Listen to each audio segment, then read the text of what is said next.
छोटे से गांव में तुंग तुंग नाम का एक आदमी रहता था। वह बहुत गरीब था, लेकिन दिल से साफ और नेक इंसान था। उसकी रोजी रोटी उसके पालतू भालू से चलती थी। हर सुबह वह भालू को साथ लेकर गांव गांव जाता, ढोल बजाता और भालू उसके इशारों पर नाचता। बच्चे तालियां बजाते, लोग हंसते और कभी कभी दया करके कुछ पैसे दे देते। लेकिन कई दिन ऐसे भी आते जब पूरा दिन मेहनत के बाद भी उसे बहुत कम पैसे मिलते और शाम को घर लौटने पर उसकी पत्नी कमला अक्सर गुस्से में मिलती। पूरा दिन भालू नचाकर तुमने बस इतने ही पैसे कमाए? तुंग तुंग चुप रहता था। वह जानता था कि कमला बुरी नहीं, बस गरीबी ने उसे चिड़चिड़ा बना दिया है। एक दिन पूरा दिन भालू नचाने के बाद भी उसे ज्यादा पैसे नहीं मिले। थका हुआ वह भालू के साथ घर लौट रहा था। तभी रास्ते में एक बूढ़े बाबा ने उसे रोक लिया। बाबा बोले, बेटा कुछ पैसे दे दो, मैं पिछले 4 दिनों से भूखा हूँ। तुंग तुंग बोला, बाबा मेरे पास यही थोड़े से पैसे हैं, इन्हें भी आपको दे दिया तो मेरा परिवार आज भी भूखा रह जाएगा। अगर मैंने आज भी कुछ नहीं खाया तो मैं मर जाऊंगा बेटा। और बाबा रोने लगे। बाबा को रोता देख तुंग तुंग पिघल गया और उसने सारे पैसे बाबा को दे दिए। बाबा मुस्कुराए और तुंग तुंग को एक छोटा सा पौधा देते हुए बोले, बेटा मेरी मदद के बदले तुम ये पौधा रख लो। और तुंग तुंग खाली हाथ अपनी किस्मत को कोसता हुआ घर पहुंच गया और उसने सारी बात कमला को बता दी। क्या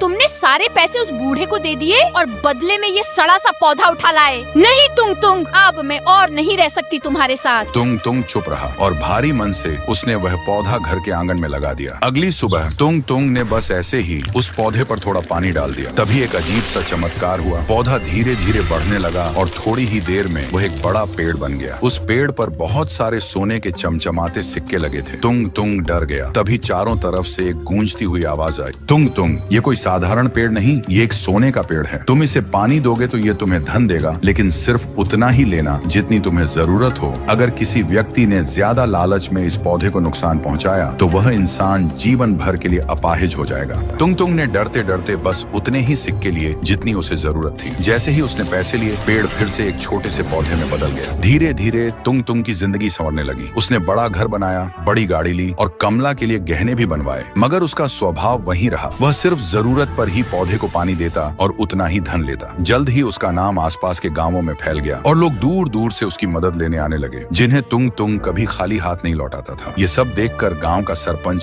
सोच में पड़ गया। वह बोला, कल तक जिसके घर में पेट भर खाना भी नहीं बनता था, वो आज पूरे गांव में दान कर रहा है। पता करने के लिए सरपंच एक रात चुपके से तुंग तुंग के घर के पीछे छिप गया और उसने देखा तुंग तुंग पौधे को पानी देता है और उससे पैसे लेता है। सरपंच समझ गया कि पौधा जादुई है। उसी रात वह चुपके से पौधा चुराकर अपने घर के आंगन में लगा देता है और लालच में वह पौधे पर बहुत सारा पानी डालता है। पेड़ पल भर में बड़ा हो जाता है और सोने के सिक्कों से भर जाता है। इतना सोना देखकर सरपंच खुशी से नाचने लगता है, लेकिन जैसे ही वह सिक्के उठाने आगे बढ़ता है, अचानक उसका शरीर अकड़ने लगता है। उसे समझ नहीं आ रहा था कि उसके साथ ये क्या हो रहा है। वह चीखता हुआ जमीन पर गिर पड़ा।